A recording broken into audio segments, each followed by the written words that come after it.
Hello guys, welcome back to Teaching for Life. Today, we're going to be making a new video and then we're going to be sharing about 7 essential qualities of a good leader. In today's video, we're going to be sharing about how to be compassionate like a leader, how to act like a leader, how to have an example of a leader. So we're going to list out the 7 essential qualities of a good leader. So, if you guys are ready, let's dig into this video. Hello guys, welcome back to Teaching for Life. Today we're going to be sharing about 7 essential qualities of a good leader. 7 essential qualities. These 7 essential qualities are not only helping you to be successful in life. These 7 essential qualities of a leader is helping you for your personal growth. Not just because you want to be successful. What I'm really doing is transforming you to be a positive person and adding value to others. This is why I'm making videos. So if you guys are ready, now let's dig in and find out what the first one is. Now, the first one is that every leader should have is a positive attitude. So what is a positive attitude? Positive attitude is when not only just because you're smiling. Positive attitude doesn't have to be shown by facial expression. It can be shown by what you do, how you organize yourself, maybe how you're disciplined, and so on. So, if I know that a person is a positive person, he would like to communicate. That's what all leaders and positive people like to do. They like to communicate. So, when you like to communicate, it's very good for mental health as well, and that's the only way you'd be able to learn and to be a very good leader. So that's why positive attitude is a very, very important one here, because no positive attitude, then you're gonna automatically fail in life. So you should make sure that you have a positive attitude, that when you wake up in the morning, that you're happy, you're ready to go, you're organized, you have everything ready, and then that's how you start off your day. Now we're going to move on to the second one, which is called focus. Yes, focus. Yeah, focus. Focus is very important as well, because this one you're going to have to apply this, because this one is going to be mostly common in your life. Focus. When I mean the word focus is when people are starting to hate you, and then you're starting to people are starting to hate you, and then you're just focusing on what they're saying instead of focusing on what you're supposed to do. So that's why it's very important that you should focus. So when I mean the word focus, I mean that when people are hating you from the outside world, and then you're always focusing on them instead of focusing on your dream, that's how many businesses and many people's dreams collapse. They have a dream, they have a plan, they have a strategy, and then once they get to the halfway line, people are starting to drag them back from the starting point, and then they're going to say, man, there's no point of doing this again if someone is going to do this to me, so I'm just going to leave it there and go back. That's what many people fear. They fear that they will lose lack of focus. When you lose lack of focus, it's very bad, because when you lose lack of focus, your dream starts to kind of fade away. We don't want your dream. I don't want your dream to fade away. I want your dream to become what you actually want it to be. So that's why being focused is good. Don't focus on the outside world. Focus on your dream. That's what's very important. Focus on your dream.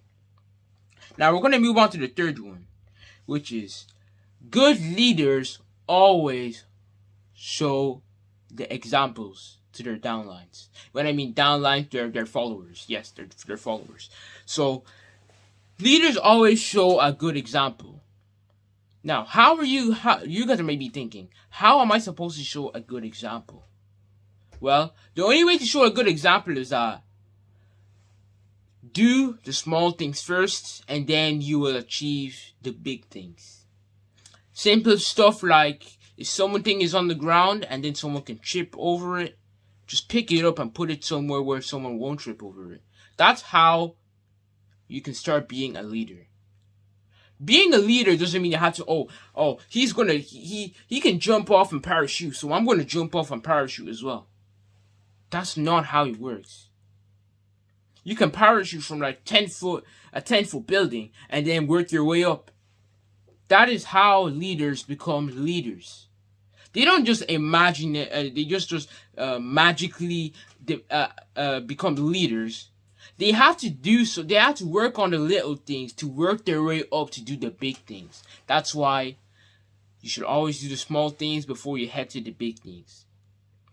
That's how a good example of a good leader is. When you show by example, you always do the right thing.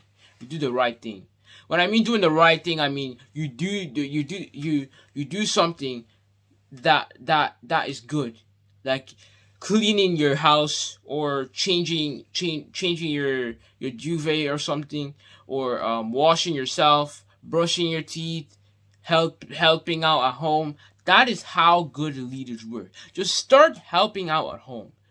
Start helping out at home, or even greet someone good morning in the morning. That's how a leader is. You always greet someone. So that's why leading by example is a very, very good one. Make sure you guys apply that. Anyway, we'll move on to the fourth one. The fourth one is vision. That is what all good leaders should have. Vision. When I mean vision, they have a vision of something. So if you're working at a table with all of your followers, you can say, okay, step 1, we're gonna do this, and then we're gonna move on to step 2, then step 3, step 4, step 5. You see, a leader who has a vision, he thinks ahead. And this is what my mom always says. Do the extra mile. Yes, do the extra mile. When you do the extra mile, you're actually twice as smarter than the person who doesn't do the extra mile. So that's why doing the extra mile is also good. That's what having a vision is. If you have a vision, do the extra mile. If your teacher says you do 1 question, do 2 questions. If your teacher tells you to do 5 questions, do 6 questions. That is what the extra mile is. That's what the extra mile is. That's why doing the extra mile, you will see that you're going to develop yourself even more and more and more, and you will become the smartest person in this class. Not only the smartest person in the class, but a leader in the class. So that's why having a vision is a very, very important one. Now, when you have lack of vision, you're going to drop slowly on your results in school if you don't have a vision. Because if you don't have a vision, then you're not organized. So that's what all the vision is all about. Now, we're going to move on to number 5. Now the next one is very important, which is called support. All good leaders support their followers. When I mean support, you help them out. Find them what is your strength, what is their weakness, what are they not good at doing, what are they good at doing, what are they fantastic at doing. So that's what support means. When you're trying to support a person, no matter if your friend or your family, your dad, whoever it is, if you support that person, you're a good leader. That is what a good leader is. That's why I said good leaders always show by example. That's how you should show examples. If you're the oldest person in your family, you're the oldest child in your family, show your younger ones how to do it and make sure that they follow your example. Because if you have your younger brothers or sisters always copies what you do. They copy every single thing you do. If you're a bad person, they're more likely to copy the bad. If they copy the good, they're more likely to be good. That's what support is. Support isn't only helping out. Support is also communication, joining in, participating. That's what support is. The word support doesn't only mean helping. It means finding out what they like doing, finding what they don't like doing, finding what they're fantastic at doing. That's what support means.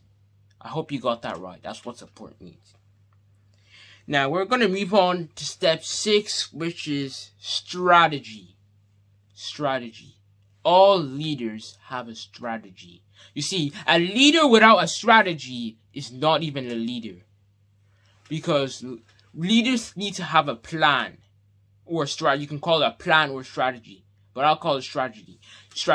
You can call you. A leader has to have a plan because if they don't have a strategy, then they're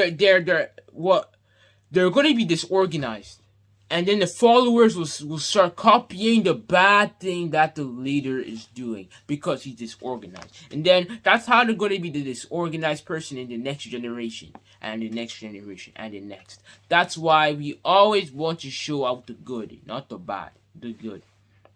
So you should always have a plan to do something. Don't just say that I'm going to run a marathon in one day and then I'm going to achieve $1,000. That is not how a good leader acts. A good leader just writes down a plan. What am I going to do before running a marathon? Run 650 kilometers or start running by 5 kilometers? No, 5 meters or something. Right, run 5 meters and back, and then you can work your way up to 10, to 15, to 20, to 30, and so on. And then once you're ready, you go for the marathon. That is how good leaders act. They don't just assume that they're just gonna win magically without even practicing. How do basketballers become basketballers? They become basketballers because they practice. Like Bob Proctor said, perfect practice makes perfect. That's what you're supposed to do. You practice perfectly, then you achieve that perfect. That's what having a strategy is. Having a plan, knowing what you're doing, following the steps, and being disciplined. That is what having a strategy is. Now, if we move on to the last one, number 7, creativity. All good leaders are creative. You see, when you're not creative, you don't like learning. When you're not creative, you don't like learning. Why? Because you don't like to find out stuff. You see, if you're a person who likes learning, you're gonna be you're gonna be 5 times smarter than a person who doesn't even find out new stuff. See, imagine if you guys weren't reading books today, and in 5 years' time, you will become the same person before the way you were 5 years ago. And if you started reading consistently, persistently, and you were disciplined on that process, in 5 years' time, you will become a totally different person. So that's how leaders are. They're creative. They find out new stuff. How can we do this? Can we create something new? Can we maybe put solar panels on the ceiling? Or you can say that can we be able to make flying cars? That's how being creative is. Now, if you like reading, if you like to write, you see, how did John T. Maxwell make books? He said that if you want to make books, start writing. Start writing if you want to make books. That's the only way he was able to write his book. All of his books. That is how he was able to write them. He didn't just sit there magically thinking that, oh, one day I'm going to be a famous writer and a famous author. That is not how John T. Maxwell thought. He said to himself that I'm going to get up in the morning, I'm going to sit there and write. I'm going to keep on writing and writing and writing until I create my first book and publish it. That is how a good leader acts. Being creative. I hope you guys have really learned a lot from 7 essential qualities of a good leader. Make sure that if you guys are new to the channel, make sure you guys subscribe, hit the bell, and hit the like button. Hit the bell to get notified every single time when I publish a video. And remember, share this with friends and family. And thank you guys for watching, and Teaching for Life out.